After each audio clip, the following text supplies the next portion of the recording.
Hey guys, tonight we begin with the lives of Egyptian concubines, women who shared a king's bed, waited years for a glance, and learned how to flirt and avoid poison at the same time. So before you get comfortable, take a moment to like the video and subscribe, but only if you genuinely enjoy what I do here, and let me know in the comments where you're tuning in from and what time it is. It's always fascinating to see who's listening from across time zones and possibly curled up under a blanket with tea. Now, dim the lights. Maybe turn on a fan for that soft background hum. And let's ease into tonight's journey together. The sun rises gently over the Nile. Birds chirp. The palace stirs. And just as your dream is reaching its most dramatic moment, probably something involving a shirtless scribe and unlimited figs, you're awakened by the soft whisper of a servant telling you, with alarming cheerfulness, that you look a bit puffy this morning. Welcome to your life as a royal Egyptian concubine. You do not sleep in. The Pharaoh might not visit today. In fact, he might not visit ever. But that doesn't matter. You are a state asset, a living ornament, and your body clock now belongs to the department of looking good before breakfast. You're lifted out of your linen sheets, scratchy but fashionable, and immediately handed a bronze mirror. This is not a gesture of kindness. It's a diagnostic tool. How's your complexion? Any eyebrow hairs gone rogue? Have your lips lost their lotus petal sheen? These questions are not rhetorical. Your entire future might hinge on whether or not your face looks slightly more radiant than the girl snoring next to you. Next comes stretching, not for fitness, for posture. A crooked back means bad profile angles, and bad angles mean you're stuck in the maybe later pile for eternity. You spend 10 minutes walking back and forth, balancing a bowl of scented water on your head, while pretending you're happy about it. Breakfast arrives. A platter of dates, figs, and possibly a single pomegranate seed that someone cut in half to encourage portion control. You eat slowly, because nothing ruins a lure like chewing. Across the room, other concubines do the same, each trying to look casual while also performing a silent, exhausting competition called Who Blinks Least while making eye contact with no one. The servant returns. She suggests a cool compress for your under eyes, which is code for you look like someone just told you the Pharaoh prefers harpists. You comply. The cloth smells of lavender and ambition. And so the day begins, not with grandeur, not with glory, but with an endless parade of tiny, effortful rituals designed to make you appear effortlessly divine. You haven't spoken a word yet. You haven't left the room. But you've already fought your first battle, waking up and looking like you haven't aged in the last 12 hours. Spoiler, you'll have to do it again tomorrow. Bath time, as a concubine, is not about hygiene. It's about transformation. You are not just a woman with sleep crust in her eye. You are a vessel of royal potential, and apparently that vessel needs to be soaked, scrubbed, shaved, and basted like a sacred goose before it's considered presentable. You're led to the bathing chamber, which smells like a perfumery collided with a citrus orchard. The water has been steeped with lotus petals, jasmine oil, and something labeled fragrance of divine intention. It's less of a bath and more of a scented baptism. You're not just rinsing. You're entering the morning's first performance. Two attendants approach with sponges that are both gentle and oddly judgmental. You're scrubbed with ground natron, a salty mineral powder that exfoliates dead skin, shame, and any remaining memories of village life. Every inch of you is polished like a ceremonial offering. Then comes the hair removal. Every strand below the eyebrows must vanish. Waxing, plucking, shaving, choose your torment. Body hair is seen as unsightly, unsanitary, and worst of all, common. You grit your teeth as the wax cloth is yanked and remind yourself, queens don't complain, they hiss politely. After that, oiling. Thick, rich almond oil is poured over you by someone who speaks only in compliments. You're massaged until your skin gleams and you slip slightly on the floor trying to stand. You've become a human candle. And now, the perfume. It's not spritzed, it's layered. First a musky base oil, then a citrus middle note, then a floral top. You smell like a deity, or a fruit basket attending a wedding. This scent will cling to you all day. which is the goal. If you pass by the pharaoh and he sneezes, that's not allergies. It's a tactical victory. Finally, you're handed a clean linen shift, semi-transparent naturally, and gently reminded to sit upright for the next hour so the oils can settle with grace. Translation: don't ruin the shine. You are now clean. Not because you were dirty, but because expectation demands it. You've completed your ritual. After your ceremonial bath, you enter the next phase of the morning, the assembly of your face. Forget inner beauty. You'll need to earn divine favor with outer cheekbone symmetry and eyeliner so sharp it could be considered a military asset. You're seated in front of a polished bronze mirror, the ancient Egyptian version of a beauty influencer's ring light. A cosmetics attendant approaches carrying what looks like a miniature painter's kit. Powdered galena, red ochre, crushed carmine beetles. You are about to become a living fresco. First, eyeliner. Black coal is applied with the same seriousness one would expect from a priest handling sacred scrolls. The line must be precise. Not too thick, unless you want to look like you're auditioning to be embalmed. Not too thin, lest someone mistake you for a scribe's intern. It's a delicate balance between mystery and menace. You're told to hold still, which is helpful advice if you weren't currently being poked in the eyeball with a reed stick. One tear and the whole thing smudges. Then you'll look weary, and weary women don't get summoned by pharaohs. They get reassigned to linen folding duty. Next comes the lip color. Red ochre mixed with animal fat, because nothing says romance like beetle paste chapstick. Your lips must look plump yet humble, which is apparently a real instruction. You try not to overthink it. Then, blush. A light dusting across the cheeks to imply youthful vitality, even though you haven't had a proper night's sleep since the last flood season. High-status fatigue must be masked. You are not allowed to look tired, only pensive. A slave girl steps forward with an eyebrow comb carved from ivory. Eyebrows are shaped to reflect dignity, fertility, and possibly political allegiance. No one's quite sure anymore. You nod in approval as if you understand the eyebrow hierarchy. Last comes perfume, again, this time applied behind your ears and on your wrists, because that's where the pharaoh might someday make casual contact, assuming he's bored enough to drop by. You're now beautiful, polished, and possibly flammable. You glance at yourself in the mirror. You look like someone who belongs in a tomb mural, offering lotus flowers to a god. All you need now is a god who's hiring. Once you've been bathed, buffed, oiled, shaved, painted, perfumed, and told you're glowing but not as much as yesterday, it's time for breakfast. The harem dining hall isn't exactly a bustling mess hall. It's more like a fashion runway where everyone sits down. Dozens of women gather, dressed in semi-sheer linen that whispers, approachable but ambitious.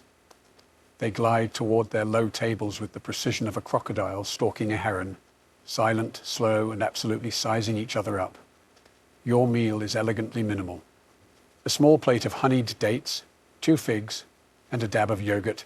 Not enough to feed hunger, but just enough to maintain cheekbone structure. You eat gracefully, with 3 fingers only, because apparently forks are still 1,000 years in the future, and gluttony is for widows and scribes. And this is where the passive aggression begins. "Oh, your coal is so bold today," someone coos from across the table, smiling with every tooth except her eyes. You thank her politely while mentally noting that her eyeliner is crooked and her earlobes are uneven.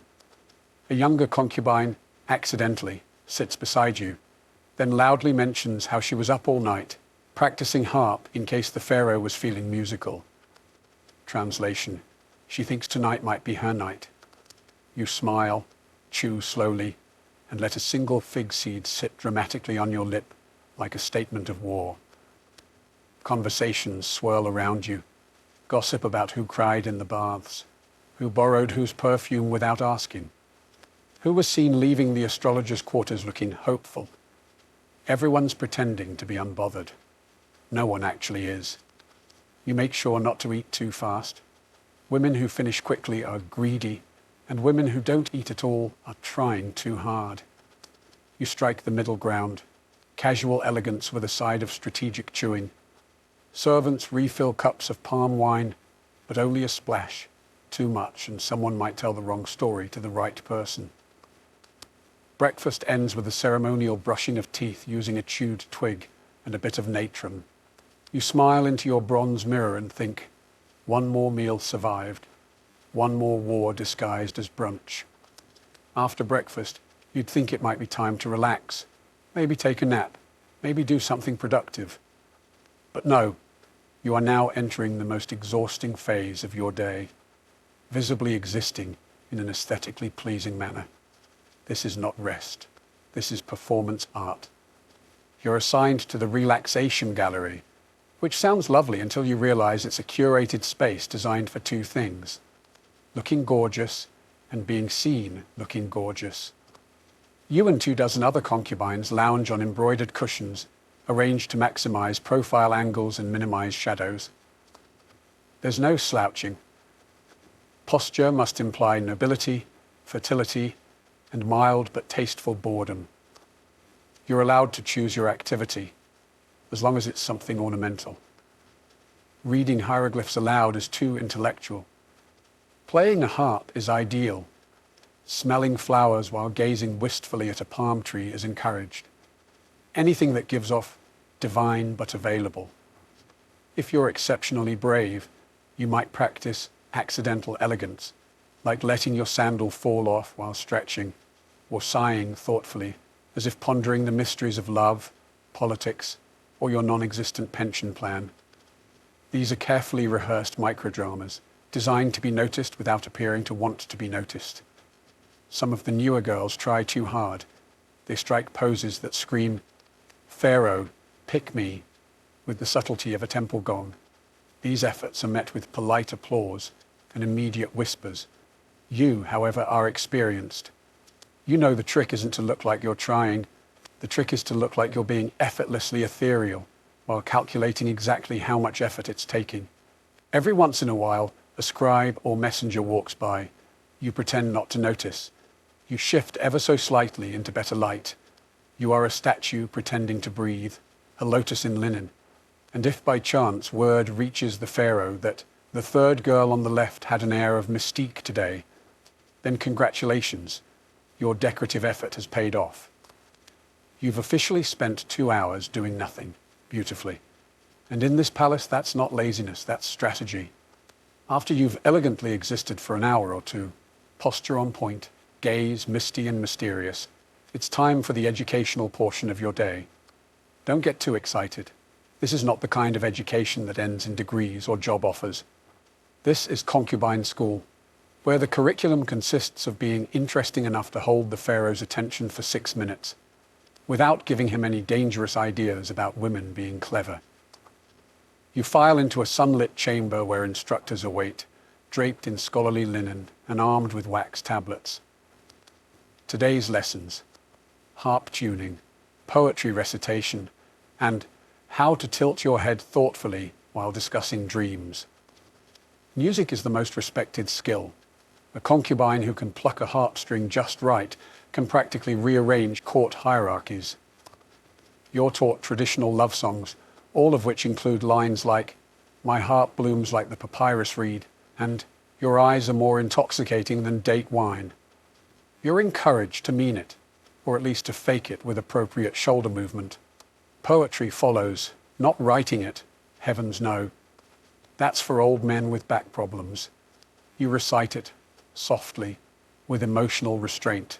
You practice saying things like, "The moon weeps for my longing," without giggling, even though everyone knows the moon is too busy controlling tides to care about your relationship status.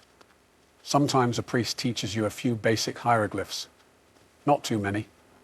Just enough to write, "Pharaoh is radiant like Ra," or "I dreamed of lotus blossoms."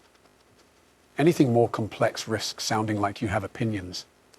You're also drilled in mythology, specifically how to compare the pharaoh to various gods without getting the pantheon wrong. Anubis is strength. Thoth is wisdom. Ra is power. Never mix them up unless you want to be remembered as that one girl who called the pharaoh a jackal. At the end of the session, you're quizzed. Not formally, of course. Just tested with subtle questions like, if the king asked you your favorite god, what would you say? Correct answer, whichever one he reminds me of. Your education may not prepare you for the outside world, but if the pharaoh ever asks for a song, a poem, or a well-placed compliment, you'll be ready. Sort of. Now that you've recited enough poetry to qualify as a sentimental statue, it's time for refinement drills. A daily routine designed to make you move like smoke, smile like a goddess, and never, ever trip over your own feet in front of royalty. First up, walking practice. Yes, walking. You'd think you mastered that sometime around age 2, but no, not here. In the harem, walking isn't transportation, it's a performance. You're expected to glide across marble as if your feet barely touch the ground. Unfortunately, your sandals are slippery, the floors are polished, and there's always one girl secretly hoping you fall. To help, your instructor hands you a clay jug filled with water and sets it on your head. The goal? Walk the length of the corridor without spilling a drop or developing a lifelong resentment for upper body tension. Every step is a negotiation with gravity and pride. Once you've survived that humiliation, it's time for dance drills. You and the others are arranged in a line and taught to sway like river reeds, but sexier. Arms up, hips loose, but not too loose. You're still supposed to be respectable. You mimic the movements of temple dancers while praying that no one sees your right foot disobey orders. Mistakes are met with constructive criticism. Well, mostly just regular criticism. You're stiff, says one instructor. Your rhythm is hesitant, says another. You nod graciously while plotting to stab your own shadow with a hairpin. Then comes the gesture lesson. Concubines don't point, they extend. They don't wave, they fan. Everything must appear effortless, even when your arm's gone numb and your perfume is starting to evaporate. Next, you're reminded of how to kneel with devotion but no desperation. The difference, apparently, is all in the eyebrow angle. And finally, you end with voice training. How to speak softly, seductively, and never too quickly. You practice saying "my lord" 20 different ways, each with a slightly different meaning, ranging from "I am humbled by your greatness" to "please stop breathing near me." You're sweating, you're sore, and you've achieved precisely 0 things of measurable value. But you walk prettier now, which, in this palace, is everything. Once your daily regimen of balancing, bowing, and fake sighing concludes, you return to the common rooms, which function as the ancient Egyptian equivalent of a break room. If that break room were filled with silk-clad women locked in a silent war over eye contact and seating arrangements. And here, gossip isn't just a hobby, it's a life skill. In fact, it's arguably the most useful survival tool in the Concubine toolkit. Some girls get ahead by dancing, others by smiling. But the truly dangerous ones, they know everything, and more importantly, who else doesn't? You sit near a group of women threading beads. The conversation starts innocently enough, something about which servant accidentally dropped a fruit bowl in front of the scribe.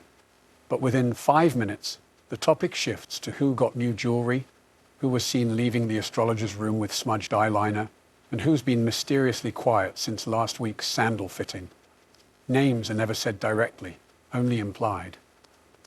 The tall one with the heavy perfume.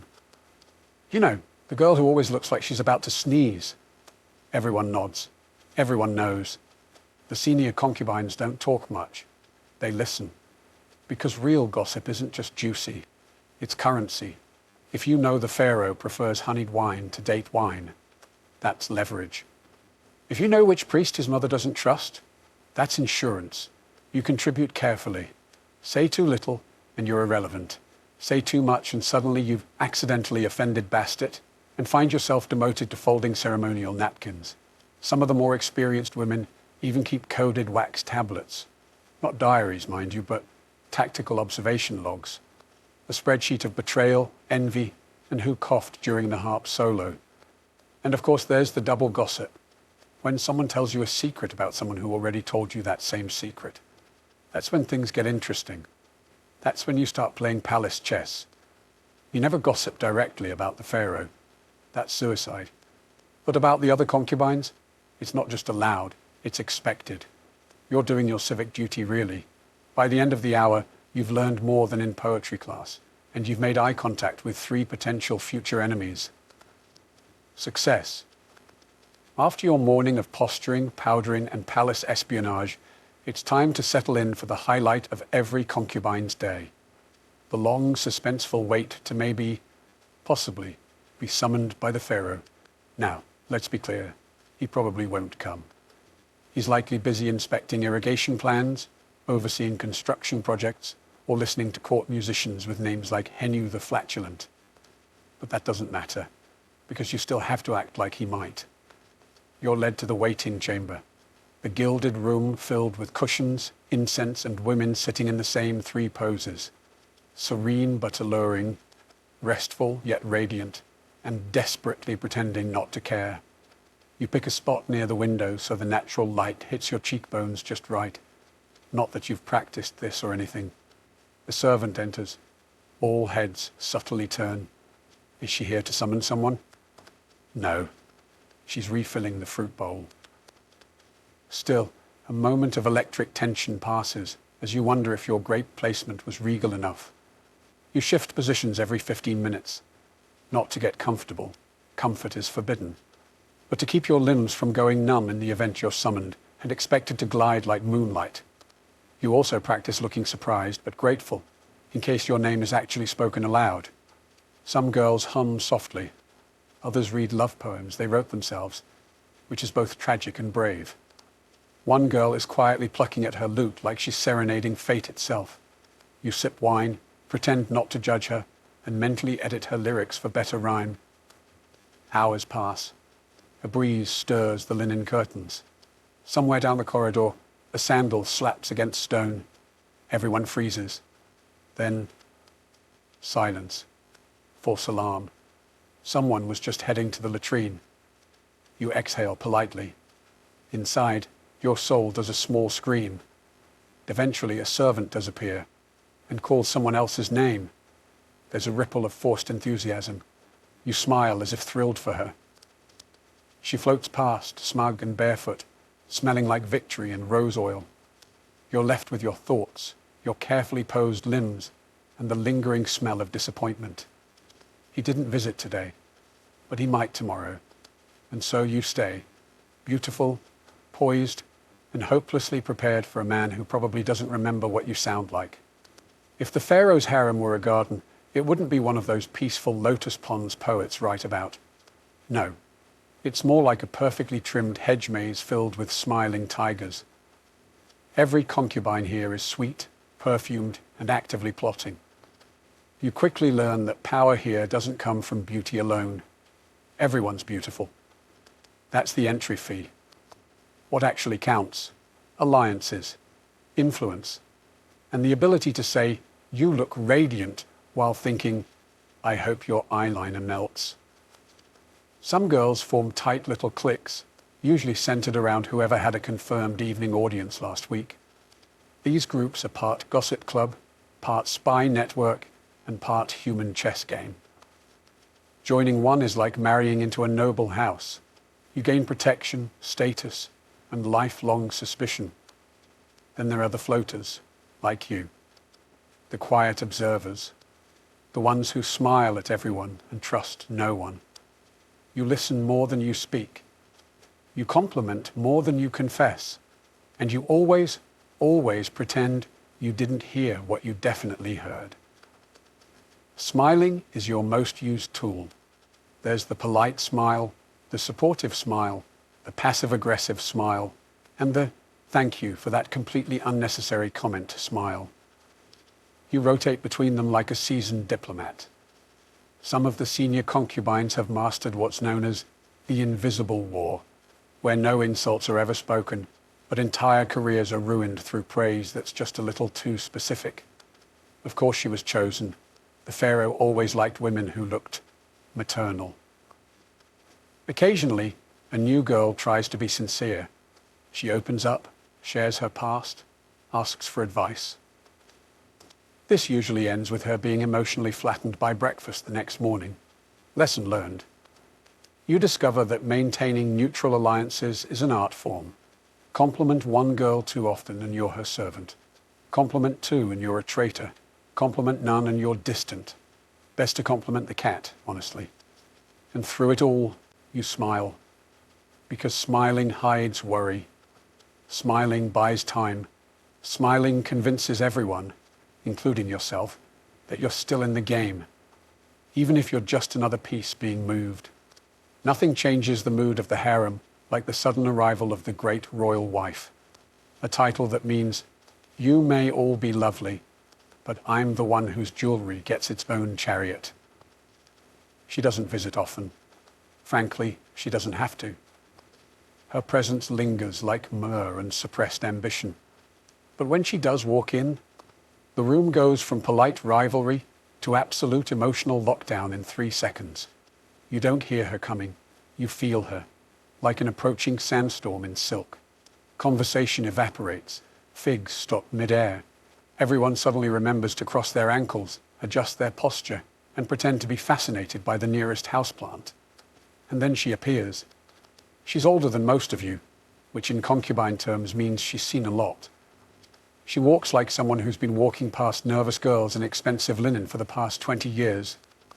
Her kohl is darker, her headdress taller. Her smile? A study in regal threat management. She makes slow, deliberate eye contact with each of you. No words, just that faint, amused expression that says, I know which of you thinks you're clever. I also know which of you cried in the bath last week. She doesn't need to raise her voice. When she speaks, it's usually something terrifyingly vague, like, I do hope the younger women are behaving with wisdom. No names, no accusations. Just enough suggestion to cause a small emotional collapse in 3 corners of the room.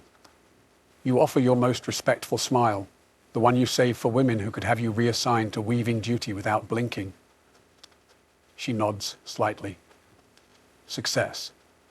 You are, for today, beneath notice, which is a win. Some girls try to impress her.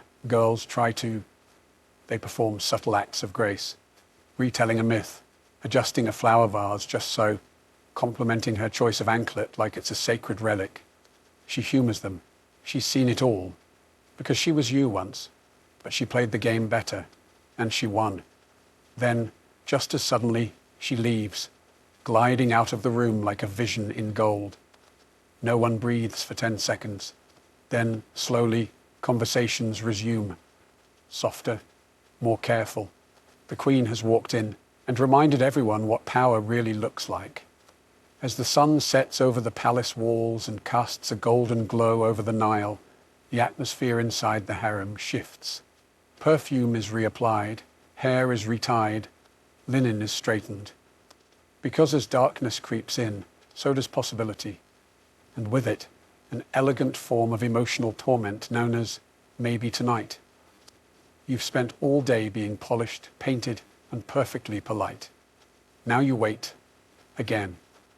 But this time, the stakes feel higher. This isn't about being seen, it's about being chosen. Maybe the Pharaoh will send a servant, maybe not. The only certainty is the tension in the air and the faint smell of rose oil and ambition. The younger concubines pretend not to care. They hum softly, rehearse harp melodies, or casually mention they had dreams involving royal cobras and marriage. The older ones, wiser, sharper, simply sit back and sip their wine. They've played this game too long to show their hand now. You, of course, do what all smart women do at dusk in ancient Egypt.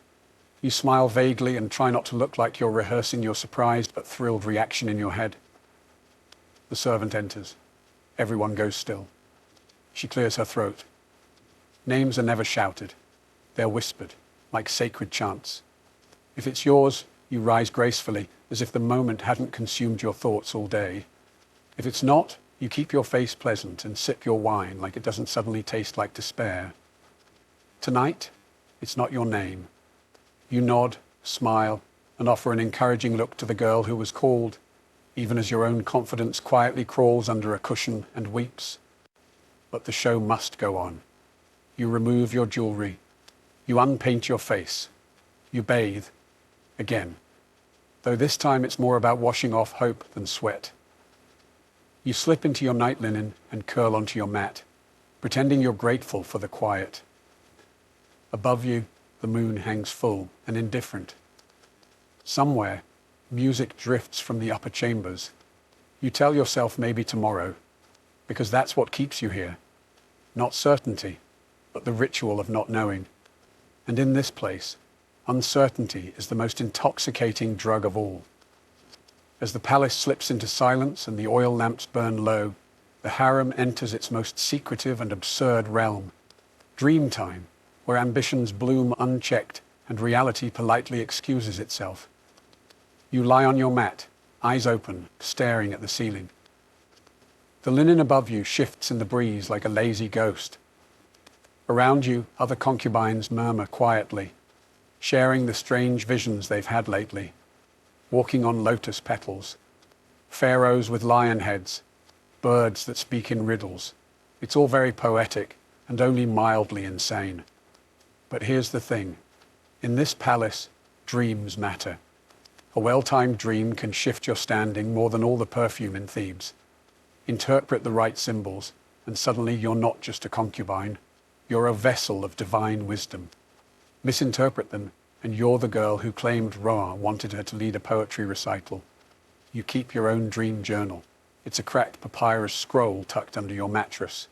You write things like, flooded courtyard, symbolic of emotional repression, or Pharaoh smiled at me, then turned into a fish. Less clear. If you ever find a priest who likes metaphors, this thing could catapult you into real influence, or at least better seating at breakfast.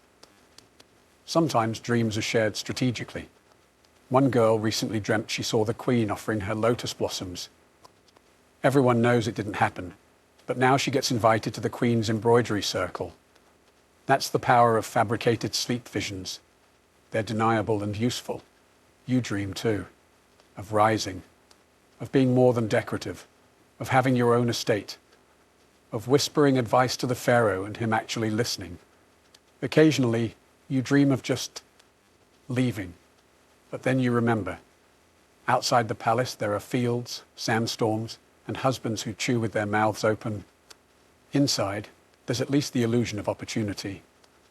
You roll over and whisper your latest dream to your friend. It involved a cat walking backward and offering you a crown. She nods like that's perfectly normal. Definitely Bastet, she says. Power is coming. You both pretend to believe it, because here, dreams are currency. Papyrus is cheap, and hope, however delusional, is the only luxury that's free. By your 14th bath and 29th fig, you start wondering, what exactly is freedom? It's a word whispered sometimes, not often and never loudly, by the older concubines, usually after too much wine. They'll look off toward the distant hills and mutter things like, I remember when I could walk to the market alone, or once I picked my own hairstyle. And you'll nod respectfully while trying to picture a life where your biggest decision wasn't which incense blend to wear at dusk.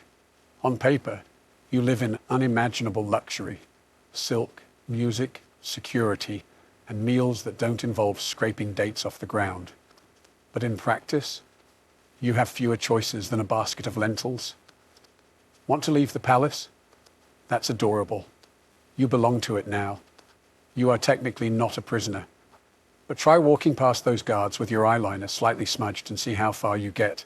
Want to marry? Only if the Pharaoh forgets you exist long enough to permit it, which ironically feels less like rejection and more like parole. Want to raise your voice? Only if it's in a love song or a gentle prayer for the Nile to flood favorably. Your job is to be admired, not heard.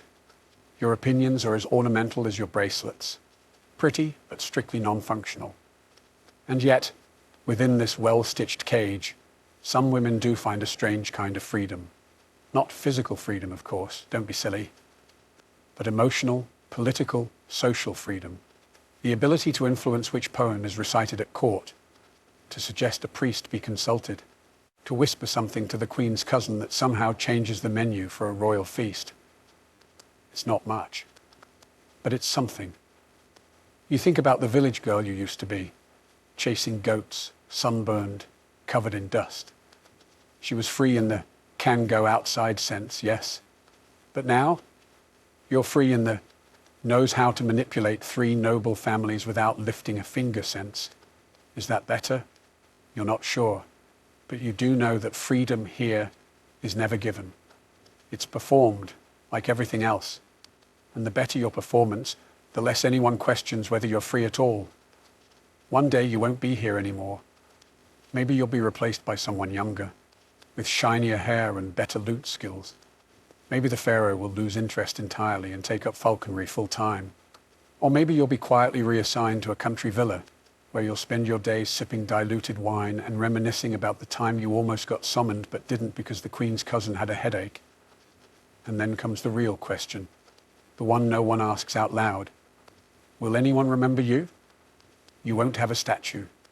Statues are for gods, generals, and men who invented new types of ploughs. Your name might appear in a court ledger somewhere. Line 34, extra lotus oil for concubine, name illegible. That's your grand historical footprint. The scribes won't write songs about you unless you die tragically young and poetically near a fountain. But even then, someone else will probably get the credit. Still, you hope. You hope the queen remembers you as the one with the steady hands, or that girl who never flinched during eyeliner application. You hope one of the younger concubines imitates your posture one day without realizing it. You hope a servant whispers, "She once made the pharaoh laugh," like it means something. Maybe that's all legacy really is. A few scattered memories drifting through someone else's afternoon. But on certain nights, especially the ones when the air smells like myrrh and the moonlight hits the courtyard just right, you let yourself imagine more. Maybe your name will end up in a forgotten scroll. Maybe a modern scholar will read it centuries later and wonder who you were. Maybe they'll mispronounce it, publish a theory, or turn you into an exhibit with poor lighting and a misspelled plaque. Still, it's something. Because you were here, you outlasted rivals. You mastered posture, deception, poetry, and staying silent in 5 languages. You turned obedience into performance and hope into strategy. You lived in a palace, even if it wasn't really yours. And in a world where most women never left the mud brick walls of their village, you became a whisper in the palace of kings. Maybe that's not immortality, but it's close enough. The feast is over. The music has faded. The nobles have loosened their belts and unfastened their shoes. But for the bride and groom, the most humiliating and crucial part of the day is just beginning. In medieval Europe, marriage wasn't sealed with a kiss. It was sealed with witnesses, sheets, and often a whole room of in-laws.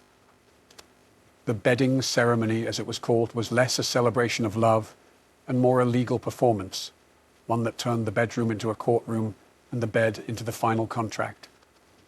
You see, in the medieval world, sex wasn't just personal, it was political. A noble family needed heirs, and heirs required proof. So after the wedding feast, the entire community, or at least the most nosy and powerful members, would accompany the newlyweds to their chambers. And they wouldn't stop at the door. They'd come in. If you were lucky, they might just remove your shoes, offer a toast, or sing a bawdy song before leaving you to it. If you were less fortunate, they might stick around long enough to see you naked, inspect the bedclothes, or cheer you on with mocking advice and drunken encouragement. Some families even required a bishop or midwife to inspect the bride beforehand, or the sheets afterward, for signs that the deed had been done. Why the intrusion? Because marriages weren't private unions, they were public contracts. A noblewoman's virginity was political capital. A nobleman's ability to consummate was a legal obligation. Without a consummation, the marriage could be annulled. And without witnesses, it was your word against the world's.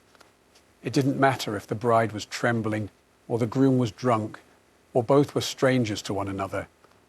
What mattered was that someone saw, or claimed to see, the beginning of their conjugal union. And if they didn't, the marriage might not count. In this strange twilight between feast and consummation, the couple's private life began as public spectacle.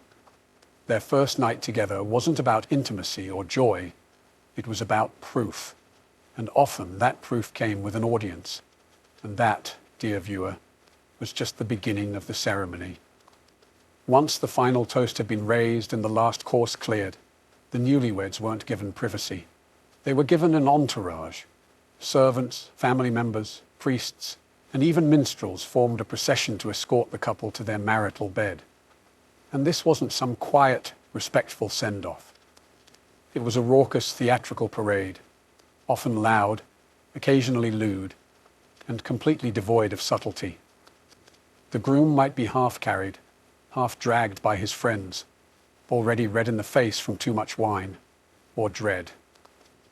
The bride, in contrast, was often pale, silent, and escorted by her female relatives, whose job it was to ensure she didn't bolt or faint. If she was a noblewoman, this was her debut as property. If she was a peasant, it was still a public performance of modesty and obedience. Either way, it was theatre, and everyone had a role to play. And the music? Oh yes, there was often music. Not sweet romantic violins, mind you. Drums, pipes, and the occasional crude song shouted in rhythm with each step. In France, they called it the charivari, a rowdy, mocking serenade meant to embarrass the couple and encourage a successful union. Think medieval hazing with a religious blessing. Upon reaching the bedchamber, the couple didn't simply step inside and close the door. Instead, they were ceremoniously undressed, often by relatives or attendants. The groom might be stripped down by his groomsmen, the bride gently, or not so gently, disrobed by her maids or matrons. Every layer removed wasn't just fabric, it was symbolic. Childhood gone, autonomy gone. Now, you belong to each other, more accurately, to the family alliance. In some regions, a priest or bishop gave a final blessing over the bed, as if holiness could somehow sterilize the awkwardness. In others, a cup of wine or spiced milk was passed between the couple, a last comfort before the main act. And the witnesses? They might not leave just yet. Some stayed behind the curtain, some stood near the door. A few particularly determined ones waited outside the room with ears pressed to the wood. In short, this was no gentle stroll to privacy. It was a forced march into adulthood, carried on a wave of cheers, songs, and uninvited eyes. And the worst part, the night had only just begun. If you were hoping the crowd would discreetly exit and let the couple awkwardly find their rhythm in peace, think again. In many medieval regions, the concept of privacy during a wedding night was practically non-existent. The entire point of the bedding ceremony was to prove consummation.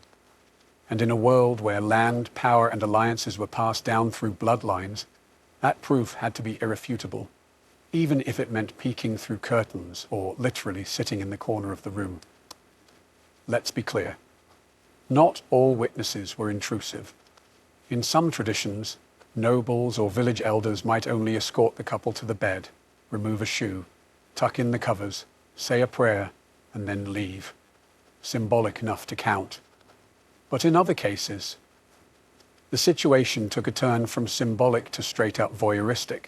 Certain royal courts demanded clerics, midwives, or matrons to remain in the room, just in case anything went wrong, or didn't happen at all. Some nobles even went so far as to appoint official witnesses, who would later sign written attestations of consummation. These weren't just casual guests. These were notaries of the night. The implication was clear. You weren't alone, and you weren't allowed to fake it. It gets worse. There are accounts, yes, real ones, of high-born wedding nights where courtiers or family members would listen for specific sounds, watch for movements under the sheets, or even inspect the bed sheets the next morning for signs of deflowering. Blood-stained linen? Proof of virginity and honor. A clean sheet? Cause for scandal and annulment. And if the bride was suspected of being less than pure, the pressure doubled. She might be questioned, examined, or even accused of witchcraft if things didn't go as expected. The groom didn't escape scrutiny either. If he failed to perform, especially in noble families, it could trigger lawsuits, church inquiries, or diplomatic embarrassment. Of course, not every ceremony reached this level of absurdity. Peasants might have had a slightly more relaxed experience, often sending guests away after a few crude jokes and toasts. But in elite circles, where bloodlines were currency, failure to consummate publicly, or believably, could collapse entire dynastic plans. So imagine lying in a cold room, next to someone you barely know, with the faint sound of whispering relatives outside the door, and realizing your first act of intimacy is being treated like courtroom evidence. The door may have closed. The guests may have stepped out, some reluctantly. But for the newlyweds, the real ceremony was just beginning, and calling it romantic would be laughably generous. For many brides, especially noble women, this was a moment of intense dread. The wedding night wasn't about affection, it was about obligation, and often it was their first sexual experience. Groom, stranger, setting, alien, consent, technically implied, but practically irrelevant. The whole experience was wrapped in pressure, performance, and fear. A misstep, a flinch, a failure, it could all unravel the family's plans. The bed itself was the stage. In noble households, it wasn't just any bed. It was ornately carved, placed in a special chamber, and often set aside for this one event. It might have symbolic decorations, pomegranates for fertility, lilies for purity, even religious icons nailed to the headboard, just in case divine intervention was needed to get things going. And while the couple may have been alone now, their minds were anything but private. The weight of expectations hung heavy. Produce an heir, prove your masculinity, bleed for your virtue, finish the job. The groom was expected to claim his bride. The bride was expected to endure it, no matter how painful, awkward, or terrifying it was. She was trained for modesty and silence. He was expected to be aggressive and efficient. For some couples, things went smoothly, or as smoothly as possible in a cold, high-pressure environment. Others weren't so lucky. The groom might be too drunk, too nervous, or too inexperienced to do anything at all. The bride might cry, freeze, or recoil. And if the night ended without success, that failure would echo for months, if not years. In fact, there were recorded cases where kings and nobles were humiliated for their inability to consummate their marriages. It wasn't just a bedroom issue. It became a matter of national gossip and political weakness. Entire annulments were justified based on the absence of consummation. And the evidence? Witnesses, rumors, and those all-important sheets. The bed wasn't a place of comfort. It was a battlefield of duty, performance, and generational expectation. And for many, it left psychological scars far deeper than any physical ones. If you thought the worst part of the medieval bedding ceremony ended at the threshold of the bedchamber, think again. Come morning, the real fun began, for everyone except the newlyweds. The first rays of daylight didn't just bring fresh air and chirping birds. They brought expectations, proof, evidence, gossip. In many noble households, the sheets were more important than the vows. And yes, someone was definitely coming to collect them. Enter the bed inspector.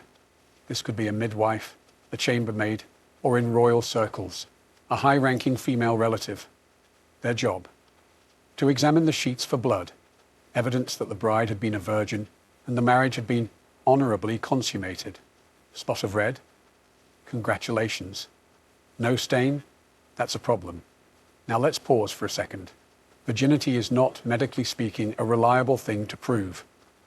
The idea that all women bleed their first time is a myth, but tell that to a medieval father-in-law trying to secure his land inheritance. In his eyes, no blood meant no virtue. No virtue meant fraud, and fraud could invalidate a marriage. So yes, failure to produce the right kind of sheet could trigger serious consequences.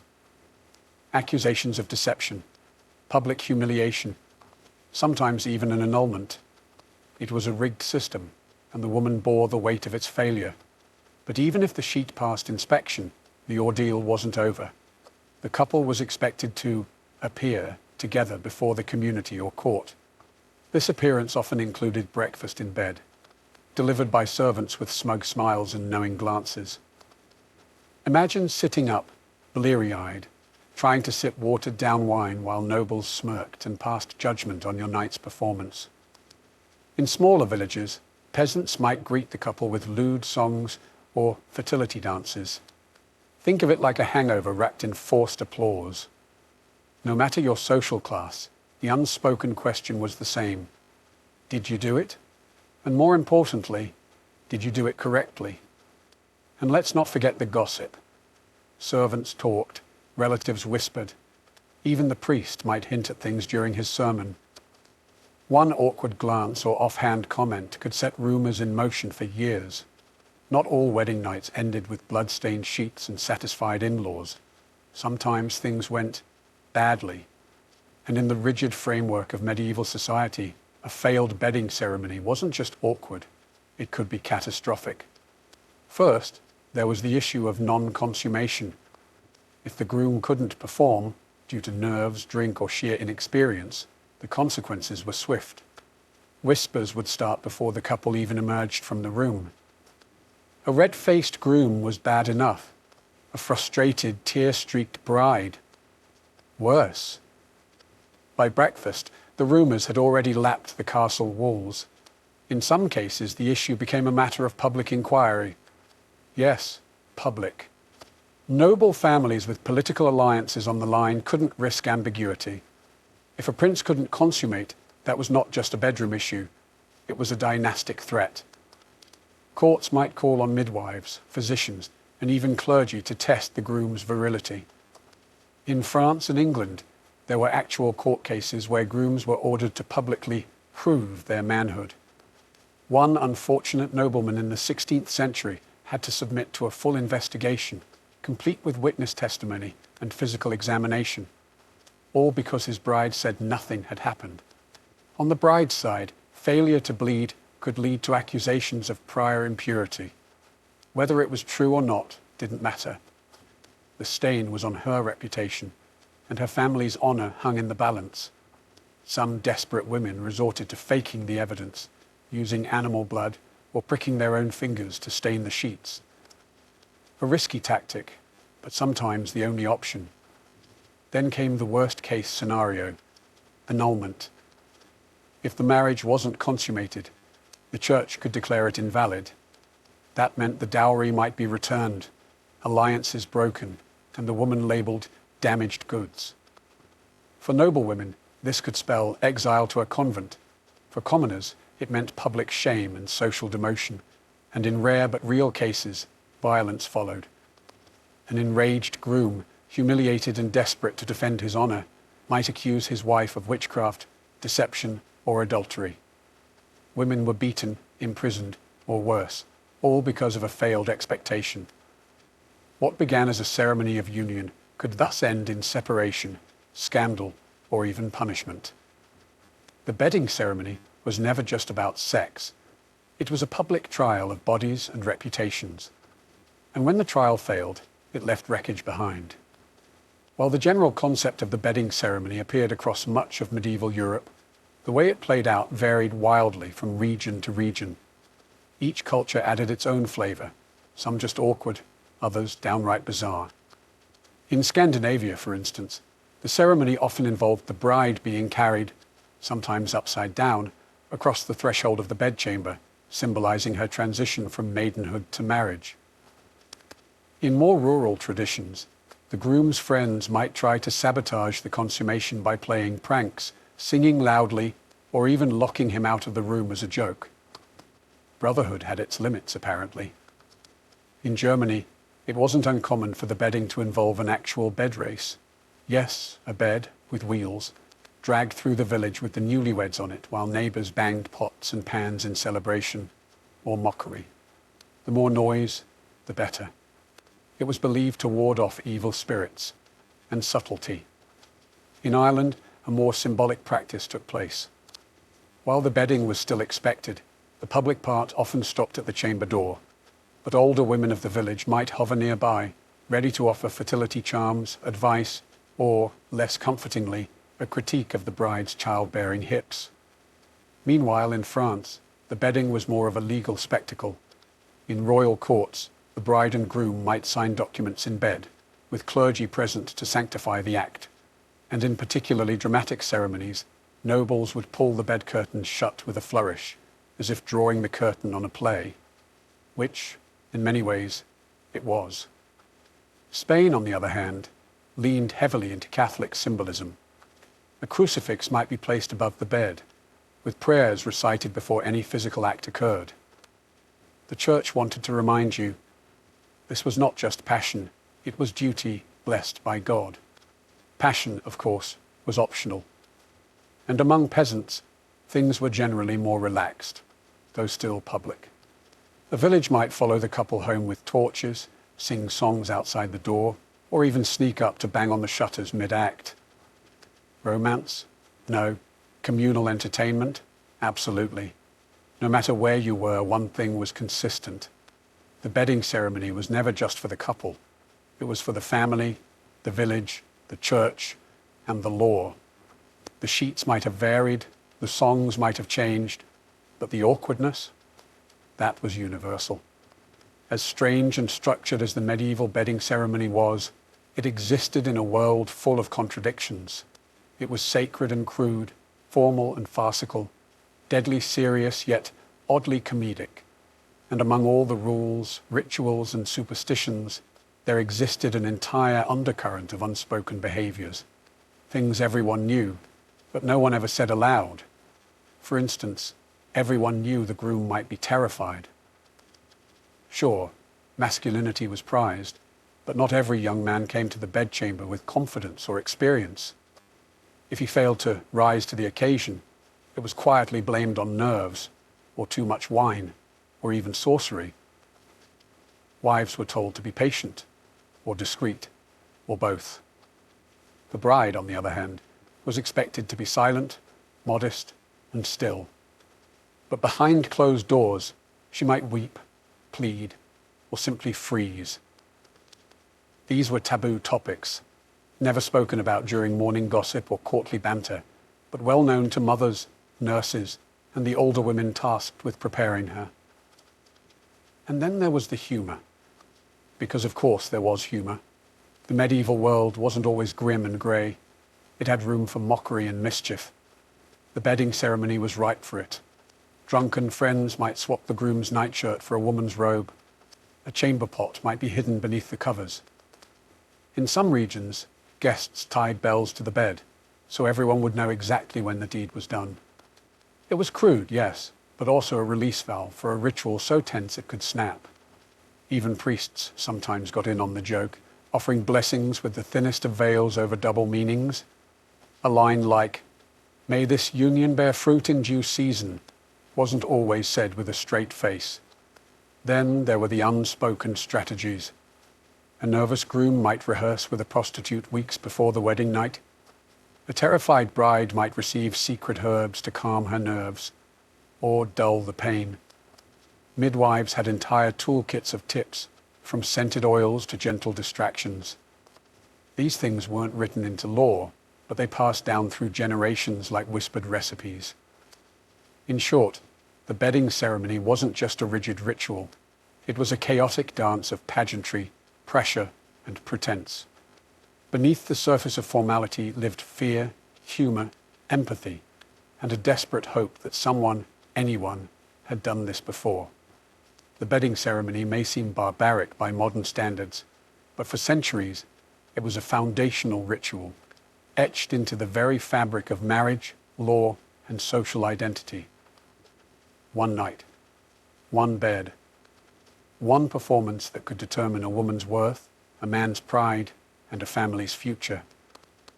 Even after the Middle Ages gave way to more refined societies, traces of the tradition lingered.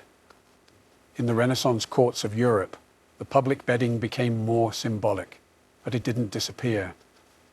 In some royal weddings, kings and queens were still tucked into bed by bishops and noblewomen, with witnesses watching as candles were blown out. a theatrical wink to an old custom, but the implications remained. In rural villages, especially in Eastern Europe, variations of the ceremony persisted well into the 19th century. The sheets were still inspected, songs were still sung, and the couple still performed under the collective gaze of their communities. Privacy, it seemed, was a luxury not afforded to those expected to produce heirs or obey tradition. The Church, too, helped preserve the ceremony's legacy. Canon law insisted that consummation sealed a marriage, not just the vows. In some cases, couples who had exchanged words but not bodies were still considered not truly married in the eyes of God. A quiet union in a forest? Invalid. A public bedding, confirmed by testimony? Rock solid.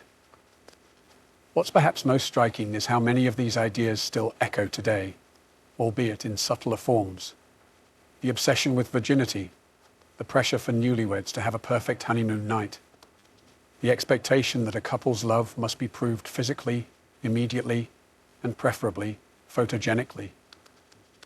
The medieval bedding ceremony may be gone, but its ghost lingers in wedding night anxieties and societal judgments about sex and marriage.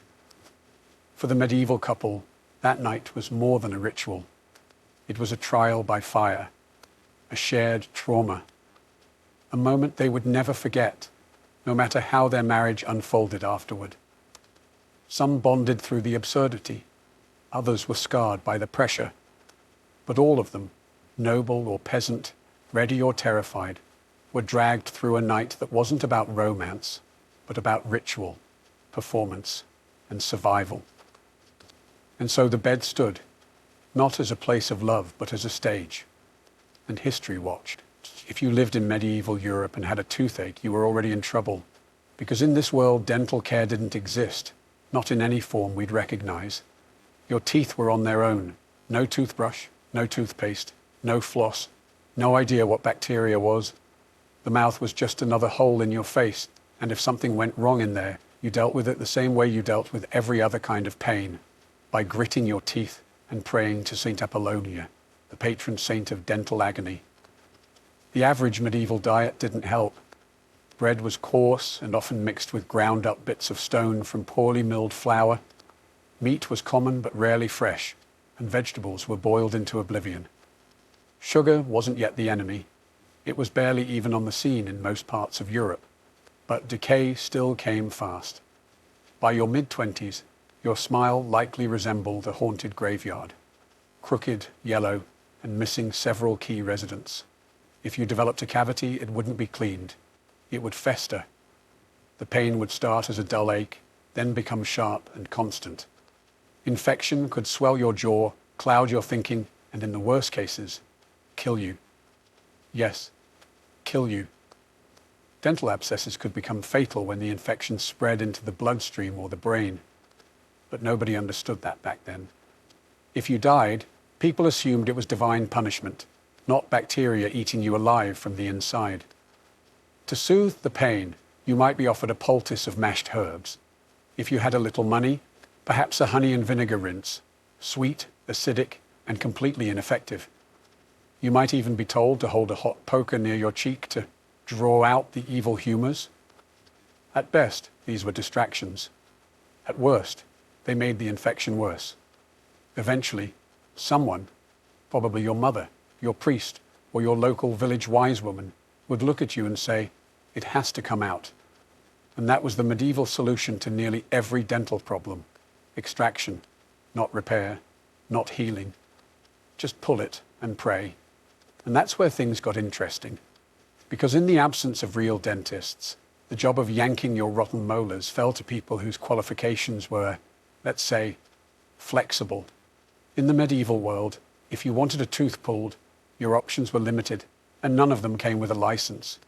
You didn't go to a dentist. That word didn't even exist.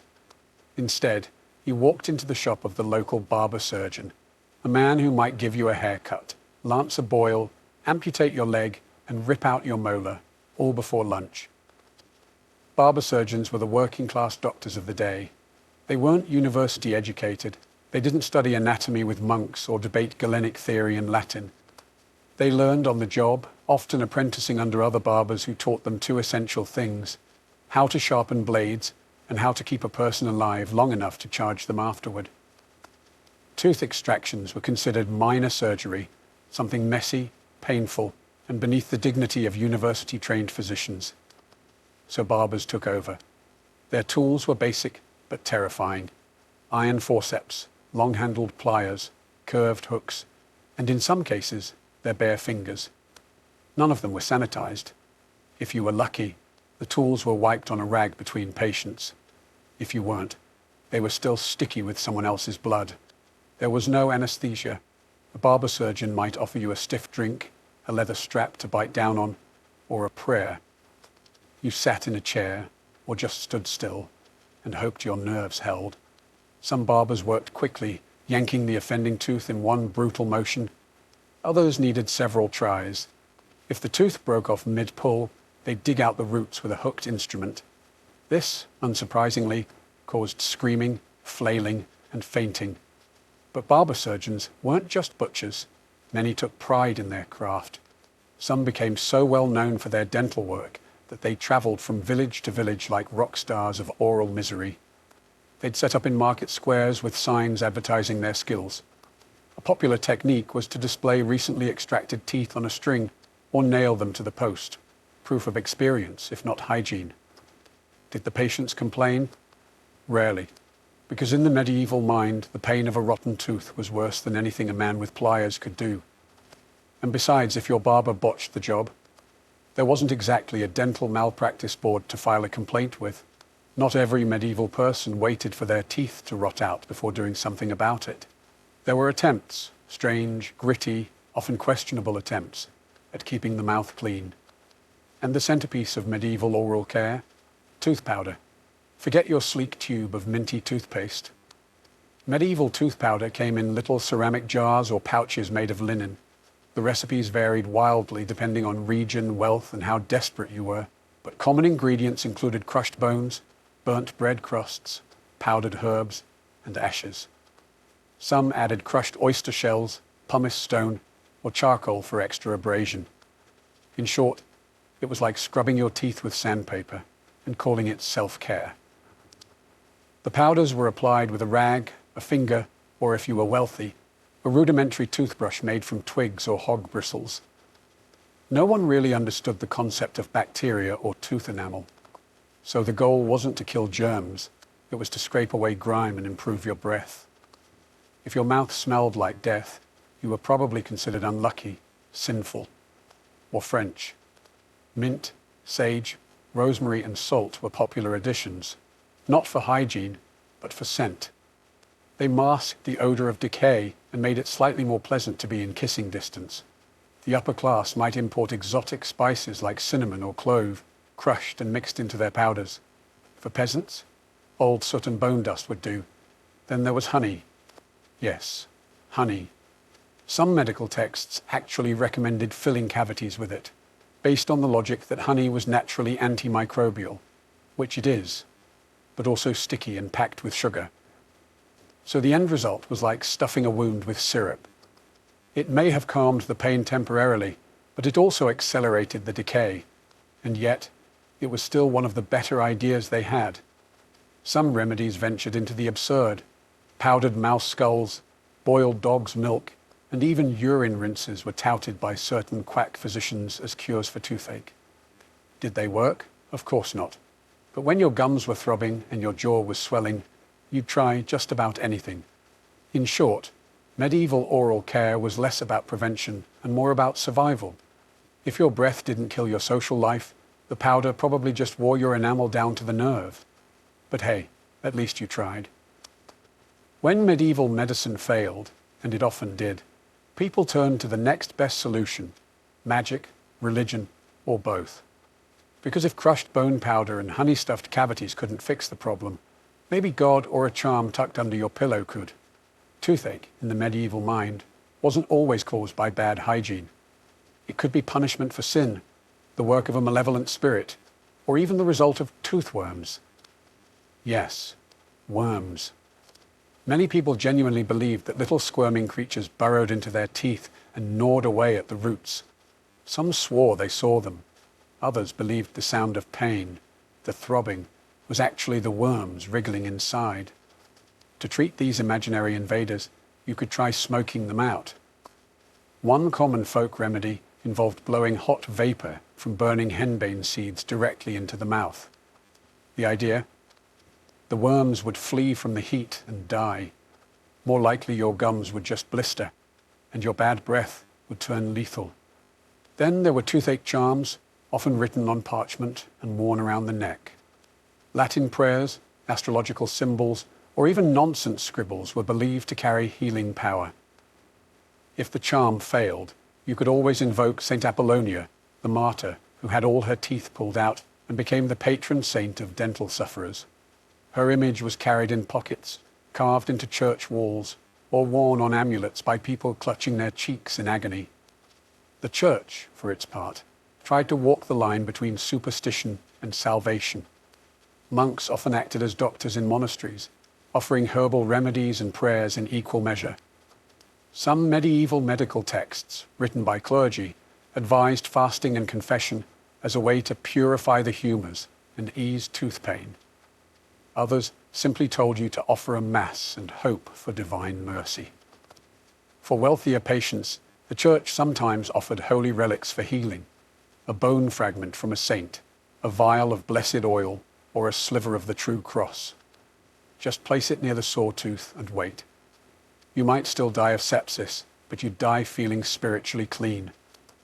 At the end of the day, when no powders, pliers, or prayers worked, the medieval mouth became a battlefield between faith and infection, one where neither side had a particularly good track record. In the medieval world, pain wasn't something to be avoided.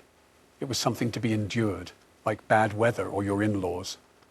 There were no anesthetics, no Novocaine, and certainly no soothing ocean soundtracks piped in during treatment. Pain was expected. In some ways, it was even respected. Tooth extraction wasn't a quiet clinical affair. It was a public performance of agony. Picture this. You're slumped in a wobbly wooden chair, cheeks swollen, your mouth open while a man in a blood-stained apron rummages around with iron tongs. There's no sedative, no sterilization. Maybe a gulp of strong wine if you could afford it. Maybe a prayer if you couldn't. The barber surgeon would grip the offending tooth and pull, twist, or wedge it out. If it broke, which it often did, they'd keep digging. The pain could be so intense that people fainted or vomited. Some bit clean through their own lips, trying not to scream. Others were physically restrained by assistants or relatives. And still, they came. Because as bad as the procedure was, the pain of a rotting tooth was worse. Some barber surgeons took pride in minimizing suffering. They worked fast, confidently, like medieval cowboys of the jaw. Others were just winging it. There are records of teeth being shattered, jaws dislocated, or entire chunks of gum torn out. If the wound got infected afterward, and it often did, you simply lived with it, or didn't. Even more grim, some dentists claimed to treat multiple patients in a row using the same unwashed tools. No boiling, no wiping, not even a rinse. One mouth's bacteria passed to the next like a cursed relay baton. The concept of cross-contamination didn't exist yet. And if you were unlucky enough to develop a post-extraction abscess, you could find yourself back in the same chair, this time begging for someone to lance the swelling with a knife. So why didn't more people just tough it out? Because the pain of doing nothing often became unbearable. And in an age when prayer, honey, and powdered bone dust couldn't help, ripping the tooth out by force was the only option left. And pain? That was just part of the price of survival. No numbing, no apologies, just iron and willpower, and a bucket for the blood. Not every dental horror took place in a dark back room. In fact, some of the loudest screams came from the village square, right between the sausage vendor and the man selling geese. That's because many medieval extractions happened out in the open, courtesy of traveling tooth pullers. These weren't trained professionals. They were showmen, itinerant peddlers who moved from town to town, setting up makeshift stalls at fairs and market days. They wore flamboyant clothes, carried massive sets of pliers, and claimed to cure every ailment from toothache to heartbreak. Some even had fake credentials, scrolls in Latin no one could read, or blessed instruments covered in fake gold leaf. Their strategy was simple: attract a crowd, create a spectacle, and yank some teeth. They'd start with a loud pitch, boasting of their miracle cures and gentle hands. Sometimes they used a planted assistant, someone who pretended to have a toothache and was cured on the spot. The crowd, eager for free entertainment and mildly sadistic fun, would cheer, jeer, and egg on the next victim. The puller would call for a volunteer, usually someone in real pain, and the performance began. The tooth was yanked out in front of everyone, held aloft like a trophy. Blood? That was part of the thrill. Screaming? Even better. It proved the man was doing real work. After the extraction, the tooth puller might sell homemade remedies, bottles of herbal elixirs, clove-soaked rags, or mysterious powders to keep the rot away. These were usually just mixtures of spices and wine, but they gave the illusion of aftercare. Whether they helped or not didn't matter. The crowd left entertained, the toothless man left dazed, and the puller left with a pocket full of coins. Some were surprisingly skilled. Others left a trail of broken teeth, split lips, and lawsuits, if such things had existed. Either way, they served a purpose. In places where no barber surgeon operated and monasteries were miles away, these men were the last resort. They were medieval dentistry's answer to a drive-through, quick, dirty, and unforgettable. So next time you're sitting in a climate-controlled office, staring at your dentist's polished tools, remember, you could be in a muddy village square surrounded by chickens, while a man in a feathered hat holds your molar up to a cheering crowd. If you thought having royal blood meant better dental care, think again. Medieval kings and queens might have owned gold, jewels, and castles, but their teeth were just as terrible as everyone else's. In some cases, even worse. The upper classes had access to more food, but that didn't mean healthier options. Nobles gorged on sweetmeats, dried fruits, white bread, and wine, all of which were devastating for teeth.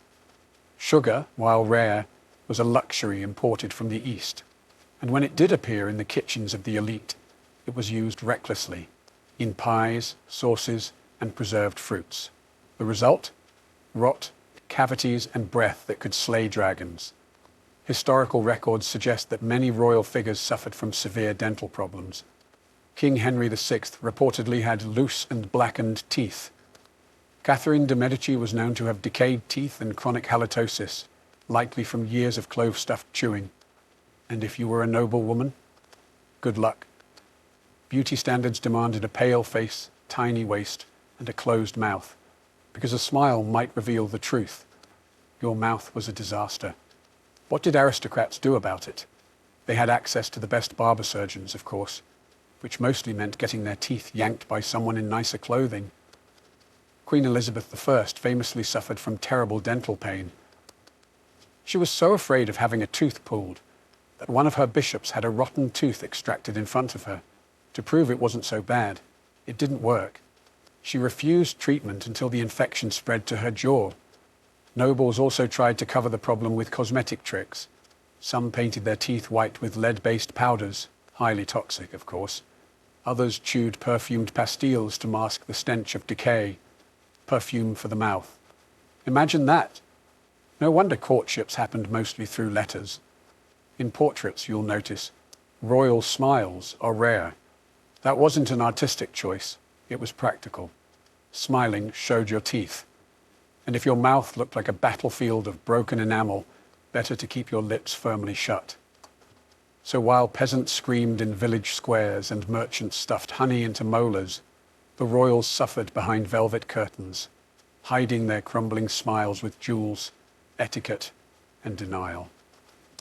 While extractions and tooth powders dominated the dramatic side of medieval dentistry, the daily reality was filled with strange habits, persistent myths, and a few surprisingly practical routines if you knew where to look. Let's start with the basics. Most people didn't brush their teeth in the modern sense, but that doesn't mean they did nothing. Chewing sticks were common, especially among the poor. Twigs from aromatic trees like hazel, juniper, or mallow were frayed at one end and used to rub the teeth. Think of it as a primitive toothbrush with built-in flavor. Not effective against cavities, but better than letting roast goose sit on your molars for 3 days. Mouth rinses were another staple. People gargled with vinegar, wine, or even urine. Yes, urine, based on the belief that its warmth and acidity could cleanse the mouth and kill invisible humors. Monks recorded recipes combining red wine, cloves, and sage, boiled and cooled to use as a rinse. Spicy and antiseptic? Almost. Then there were the myths. Some believed that rubbing crushed emeralds or pearls on the teeth would keep them white. Others claimed that kissing a donkey, yes, a donkey, would cure toothache. The logic? Something to do with transferring pain. Still others thought a spider's web packed into a sawtooth would catch the pain and trap it. The spider was less thrilled. Breath was also a major concern, especially among the upper class. Bad breath wasn't just gross. It was considered a sign of spiritual decay. As a result, people chewed on fennel, cloves, and anise to keep their breath fresh during public events, court appearances, or confessions. The irony, of course, was that many of the things they chewed, like sugar-coated nuts, contributed to the very decay they were trying to hide. Children were taught early that tooth pain was a punishment for lying or gluttony. Some were made to pray every time they ate sweets. Others were given amulets to wear during teething, little bones, bits of coral, or charms etched with prayers. So while dental science was still centuries away, the medieval person did what they could. Armed with superstition, sticks, and stubbornness, they navigated oral hygiene as best they could, dodging decay with home remedies, prayers, and whatever wasn't nailed down in the herb garden. By the end of the medieval era, mouths across Europe were in shambles. But something was beginning to shift. Slowly, painfully, and with more trial than success, medieval dentistry began its long crawl toward becoming a real science. The seeds of change came from a few brave or possibly deranged individuals who decided that maybe there was a better way than just yanking everything out. Late medieval and early Renaissance manuscripts began to include illustrations of teeth, jaws, and even primitive dental instruments. Arabic medical texts, particularly those of Avicenna and al-Zahrawi, were translated and circulated, offering more advanced ideas about oral hygiene and anatomy, ideas far beyond bone powder and barber pliers. Monasteries, too, began to keep better records. Monks documented successful treatments, refined herbal rinses, and even recorded which patients lived after tooth extractions and which, well, didn't. Trial and error may be grim, but it's still data. By the 14th and 15th centuries, the barber surgeons were beginning to separate. Some chose to specialize in surgery, and a few even focused on the mouth. The idea of a tooth specialist began to emerge. Not respected, not licensed, but at least recognized as something different from the guy who shaves your beard. Cities began to regulate street pullers, forcing them to register or apply for permits. Some were banned from setting up in public squares altogether.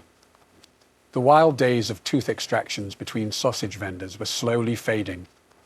Emphasis shifted from spectacle to sanitation, though sanitation still mostly meant washing your hands in wine and hoping for the best. And perhaps most telling, people began to fear tooth pain less and fear bad teeth more. The aesthetics of the mouth were slowly gaining social currency. By the Renaissance, white teeth were seen as a mark of beauty, not just health. Perfumed pastes and enamel polishes made from crushed coral became fashionable among nobles. Smiling in portraits, even slightly, began to make a cautious return. Of course, real dentistry, complete with drills, fillings, and anesthesia, was still centuries away, but the path had been cleared. The days of barber surgeons and traveling tooth pullers were numbered. So next time you lean back in a padded chair, numbed and comforted, just remember, your dental experience today stands on a mountain of medieval molars, pulled by torchlight with pliers in a chicken-filled marketplace. And somehow, humanity survived it, with most of its teeth intact. Or life on the Mongolian steppe was unforgiving. Icy winters, blistering summers, endless winds, and no permanent kitchens. In that harsh environment, food had to be more than nourishing. It had to be portable, durable, and fast. Mongol warriors didn't sit down to long meals. They ate on the move, on horseback, sometimes in the saddle, and always with survival in mind. The backbone of this diet was meat, especially mutton, goat, and horse. But this wasn't the kind of meat you'd find sizzling over a fire every night. Most of it was air-dried, often in long, thin strips. Known as borts, this dried meat was a marvel of efficiency. It shriveled into leathery slivers that weighed almost nothing, could last for months, and could be rehydrated in boiling water for a hot meal anywhere, whether on campaign or in the middle of nowhere. Horses weren't just ridden, they were consumed. A wounded or old horse was never wasted. Horse meat was considered warming and nourishing, ideal for the cold, dry climate. But more importantly, horses were mobile pantries. A Mongol could ride with a bag of borts tied to his saddle and a source of milk beneath him, his own mount. That milk, of course, became arag, the fermented mare's milk that was both a drink and a cultural icon. It was sour, fizzy, slightly alcoholic, and deeply tied to Mongol identity. A warrior could milk his horse, ferment the liquid in a leather bag hanging from the saddle, and drink it within a day or two. No bottles, no brewing vats, just steppe ingenuity. Grains and vegetables were rare in the open plains. The nomadic Mongols didn't farm, they herded. So bread, greens, and fruits weren't part of the daily routine. Instead, they relied on animal fat, meat, milk, cheese, and yogurt to survive. Even blood was consumed in emergencies, drawn from a horse's neck with a small cut, then sealed, keeping both horse and rider alive on the move. This wasn't a cuisine built for pleasure. It was built for conquest. Compact, rugged, high-calorie, and mobile, just like the warriors who ate it. And it fueled one of the largest empires the world has ever seen. If there was one drink that defined the Mongol spirit, both literally and figuratively, it was arag. Also known in some regions as kumis, this fizzy fermented mare's milk wasn't just a beverage. It was a symbol of identity, strength, hospitality, and sometimes survival. To make arag, Mongols milked their mares, yes, female horses, up to 6 times a day during the summer months. This milk was then poured into a leather sack, usually made from animal skin, and hung from the yurt's doorway or saddle. It wasn't left alone.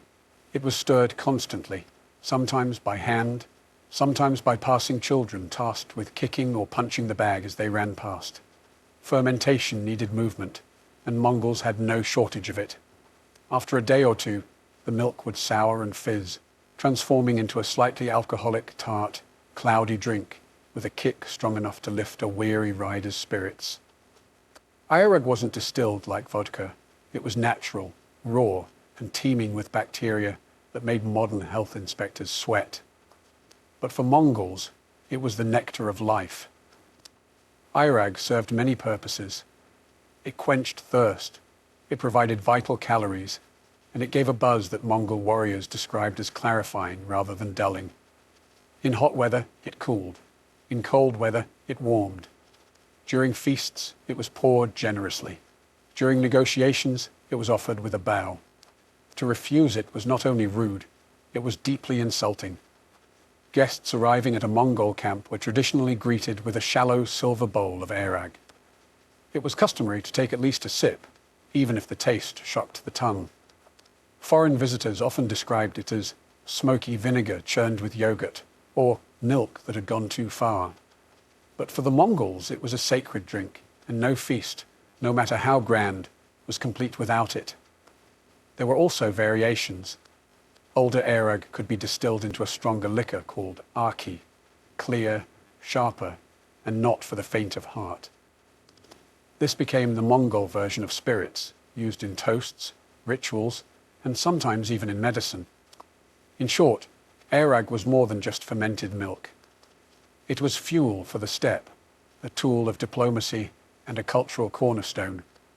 To understand Mongol food is to taste arag, sour, wild, and unforgettable. The Mongol army didn't conquer half the known world on an empty stomach. Their battlefield rations were stripped down, brutal and effective, just like their campaigns. Forget army kitchens or supply caravans. Mongol warriors carried their food with them, sometimes tucked into their saddlebags, sometimes under the saddle itself, slowly warming as they rode. The most critical staple was borts, strips of dried meat, usually mutton or horse, sliced thin and left to dry in the open air until it became tough and leathery. It was as close to jerky as one could get, without seasoning or sugar. Lightweight and nutrient-dense, borts could be eaten raw, like trail mix, or boiled into a simple soup. One handful could sustain a man for an entire day. But Mongols didn't stop at meat. They also relied heavily on fat, especially in the form of cakes or dumplings made with rendered mutton fat, flour, and sometimes dried cheese. These high-calorie snacks were brutally efficient, dense, greasy, and packed with enough energy to power a horse raid at full gallop. They didn't melt, spoil, or crumble. You could ride for days with one stuffed in your sleeve. In colder regions, warriors also drank broth made from boiled animal bones, a rich, oily stock that helped maintain warmth and energy during long campaigns. Combined with dried meat and fat, it created a kind of proto-stew that could be heated quickly over a fire, or even with hot stones dropped into a pot of water. For longer marches, warriors sometimes mixed borts with water in a flask, letting it steep throughout the day. By nightfall, they had a makeshift soup without needing to stop and cook. It wasn't delicious, but it worked. In emergency situations, Mongol soldiers had a gruesome fallback. They would cut a vein in their horse's neck, drink the blood, and seal the wound. The horse lived, the rider lived, and the campaign moved on. There were no fancy sauces, no spices, no courses. Mongol warrior food wasn't meant to be enjoyed. It was meant to keep you alive while galloping across thousands of miles of terrain. And it did that job with brutal, minimalist precision. When Mongols weren't raiding distant cities or galloping across the steppe, they actually did settle down, at least temporarily. And when they did, cooking shifted from saddlebag improvisation to a more stable, if still minimalist, domestic setup inside the gyar, the traditional Mongol yurt. A gyr wasn't just a home, it was a movable fortress of felt and wood, designed to withstand the screaming winds of the steppe. Inside, space was sacredly organized. The door always faced south. The fire burned in the center, and the cooking happened right above it. The kitchen, such as it was, consisted of a metal tripod, a few cast iron pots, and a supply of wood, dried dung, or animal fat for fuel. Mongol women typically handled food preparation. They didn't follow recipes, they followed survival. The most common method of cooking was boiling. Meat was chopped into chunks, fat was tossed in liberally, and everything was left to simmer in a rich broth. There were no spices, just the flavors of the meat, fat, and sometimes fermented milk products. Salt was a precious commodity and used sparingly, if at all. One beloved dish was budog, a specialty made by stuffing a deboned marmot or goat with hot stones, sealing it tight, and letting it cook from the inside out. The process was primitive, but the result was tender, juicy meat infused with smoky flavor. It was messy, theatrical, and undeniably Mongol. In colder months, milk was transformed into curds, yogurt, and cheese. These were either eaten fresh or dried into hard discs that could last for months. Dried curds, called arul, were so tough they could crack a tooth, but they were nutritious, and kids gnawed on them like candy. Gyr meals were communal, often eaten by hand, with everyone seated on the floor. Meat was passed around. Broth was slurped directly from bowls, and fingers were licked clean. Cleanliness was pragmatic. Knives were wiped on sleeves and leftovers were tossed to the dogs, or reused in the next meal. Despite its simplicity, the Jia kitchen was the heart of Mongol domestic life. It was where survival met routine, where the day's hunt became dinner, and where a nomadic family could, for a moment, feel rooted, even if the land beneath them was always shifting. For the average Mongol, food was fuel. But at the court of the Khans, food became politics, prestige, and power. The same warriors who lived off dried mutton and fermented milk on the steppe transformed into patrons of grand, multicultural banquets when seated under the silk canopies of imperial courts. At the height of the Mongol Empire, especially during the reign of Kublai Khan, the kitchen went from campfire to culinary theatre. The empire had expanded from Hungary to Korea, and so had its pantry. Cooks were imported from Persia, China, India, and beyond, each bringing their regional flavors, methods, and ingredients to the imperial table. A Mongol court feast was a stunning contrast to the harshness of life on the steppe. There were roasted lambs, whole spit-roasted birds, and stuffed pastries filled with seasoned meats. Chinese cooks prepared delicate dumplings and rice dishes. Persian chefs offered rich stews, dates, nuts, and flatbreads perfumed with saffron. Indian spices occasionally made an appearance: fennel, cumin, and pepper, brought by traders along the Silk Road. Drinks flowed freely, especially arag, of course, but also wine from the Caucasus, rice liquors from China, and stronger distilled spirits known as arki. Gold and silver goblets passed from hand to hand while entertainers performed: singers, acrobats, even trained animals. The centerpiece of many banquets was a tower of cooked meat, sometimes sculpted into elaborate shapes: dragons, warriors, or horses. It was a display of both abundance and imperial power. To feed this well meant you could conquer anything. Yet even amid the extravagance, Mongol culinary values remained. Meat was king, dairy was sacred, and waste was frowned upon. Slabs of mutton still showed up beside delicacies. Bowls of broth were offered before and after the feast, symbolizing the humble origins of the nomads, now sitting on silk cushions. What made Mongol court feasts unique wasn't just the volume of food, it was the fusion. The empire's reach turned its kitchen into a diplomatic buffet, a showcase of diversity held together by the unshakable stomach of a people raised on boiled fat and fermented milk. To dine with a Khan wasn't just to eat, it was to taste the empire itself. In the Mongol Empire, food wasn't just nourishment or even celebration, it was a diplomatic weapon. A bowl of broth or a shared cup of fermented mare's milk could be more powerful than any treaty scroll. To sit and eat with a Mongol leader was not simply hospitality, it was recognition, a ritual of loyalty, and a test of mutual respect. Steppe diplomacy began with food. Foreign emissaries and merchants arriving at a Mongol camp or court were not immediately brought before the Khan. First, they were fed. Irag was poured. Mutton broth was served. The quality and order of dishes revealed everything: how honored the guest was, whether the Mongols considered them a friend or someone to watch. Declining food, especially arag, was a diplomatic disaster. Refusing to drink with the Mongols signaled distrust or superiority. Worse yet, it could imply disgust. To insult a nomad's food was to insult their identity. More than one negotiation ended prematurely because a delegate from some European court refused to sip the sour, bubbling drink of the steppe. And just like that, talks collapsed. But for those who embraced the ritual, the rewards were enormous. Merchants who shared their own dishes, dried fruits from Persia, dates from Baghdad, wine from Armenia, often found themselves welcomed, protected, and given special trading rights.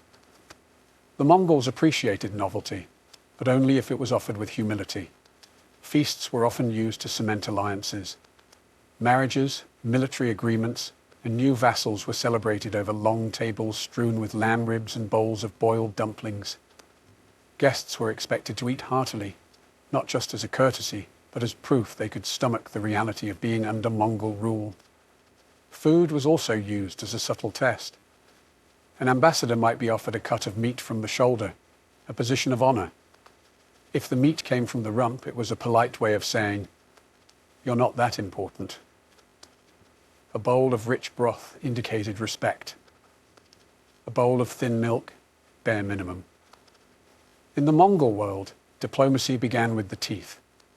And to survive it, you had to know when to chew, when to toast, and when to nod politely with a mouth full of boiled fat.